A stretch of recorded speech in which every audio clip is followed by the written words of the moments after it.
Of when hanging was actually abolished within the United States? Any guesses? Was. It actually wasn't, and according to the Death Penalty Information Center, hanging is still allowed in both New Hampshire and Washington. And the last official hanging by the U.S. government was actually done while all of us were still alive. It seems really primitive, right? Well, today I'm going to tell you guys a little bit about why the death penalty is bad and why it should be abolished within our society.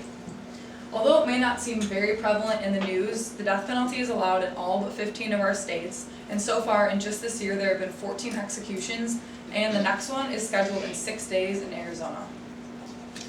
So why am I talking about this? If the government institutes it, shouldn't it be right? Shouldn't it be legal? Well, it's a highly debated topic, and I believe the death penalty to be unconstitutional.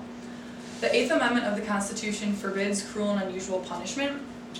However, the death penalty is both cruel and unusual because of the methods of execution and also the reasoning behind it. So I'm going to start off by telling you guys a little bit about all the methods used today. The first one is lethal injection. This is the primary execution method, where the inmate is strapped to a gurney, 2 needles are placed into their arm, and first flows anesthetic and then pancurium bromide, which paralyzes the inmate and then stops their breathing. So death usually occurs from cardiac arrest or anesthetic overdose. However, because of ethics, doctors cannot perform these executions, so it's usually inexperienced technicians, which can result in clogged needles or injection into muscles, which can be really painful for the inmate and can prolong the execution, like requiring multiple attempts that can last over days. A second method is electrocution, which is still legal in 9 of our states, and one definition according to U.S. Supreme Court Justice William Brennan is the prisoner's eyeballs pop out and rest on his cheeks. The prisoner often defecates, urinates, and vomits blood and drool. The body turns bright red as its temperature rises, and the prisoner's flesh swells and his skin stretches to the point of breaking. Sometimes the prisoner catches fire. Witnesses hear a loud, sustained sound like bacon frying, and the sickly sweet smell of burning flesh permeates the chamber. So you might be thinking, okay, well, does this actually really happen? It seems really ancient, like maybe it's still legal. The last electrocution was March 18th of this year, so a little over a month ago. Another method is gas chamber. It's still legal in 5 of our states, and the inmate dies because oxygen supply is cut off to the brain due to inhalation of sodium cyanide gas. Another method, firing squad. It's still allowed in Utah if the inmate chooses. First, a black hood is placed over the inmate's face. A doctor comes in and locates the prisoner's heart, places a target over the heart. Sandbags are placed around the inmate to soak up the blood, and then 5 shooters stand from 20 feet away with rifles. Death usually occurs from blood loss at the heart or tearing of the lungs. However, if the shooters miss, again, this can result in the inmate slowly bleeding to death. And last method, hanging, which is still allowed in Washington and New Hampshire, even though the primary method is lethal injection.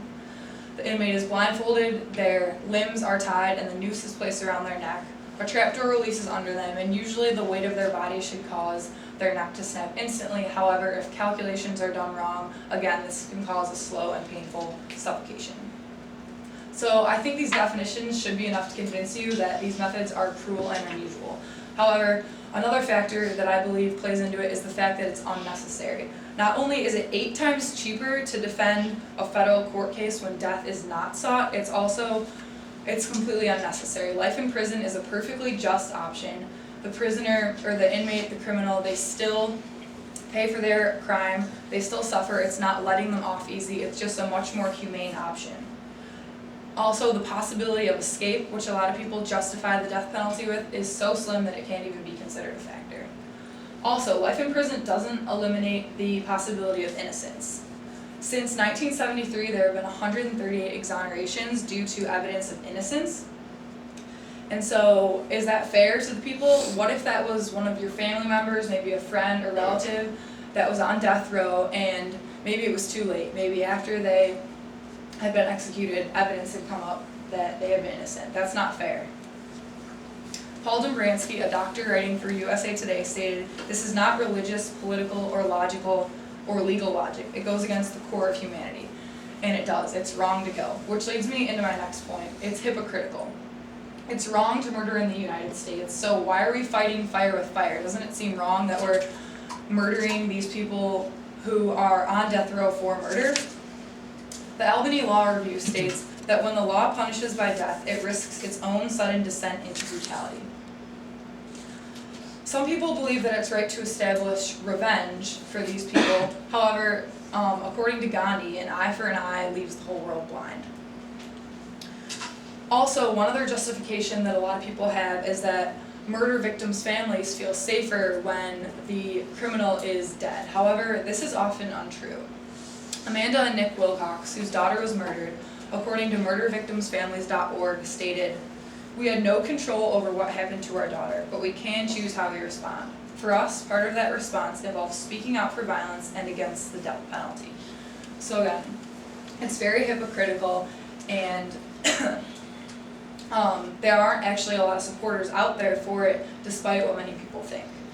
So what we need to do is speak out against this policy, let lawmakers, senators, our government realize that it's inhumane, it's cruel and unusual, and it violates our Constitution, the core that guides our country today. So whatever we need to do, whether it's joining advocacy groups, writing to our senators, we need to let as many people know that this policy is outdated and inhumane, and there are much better options out there.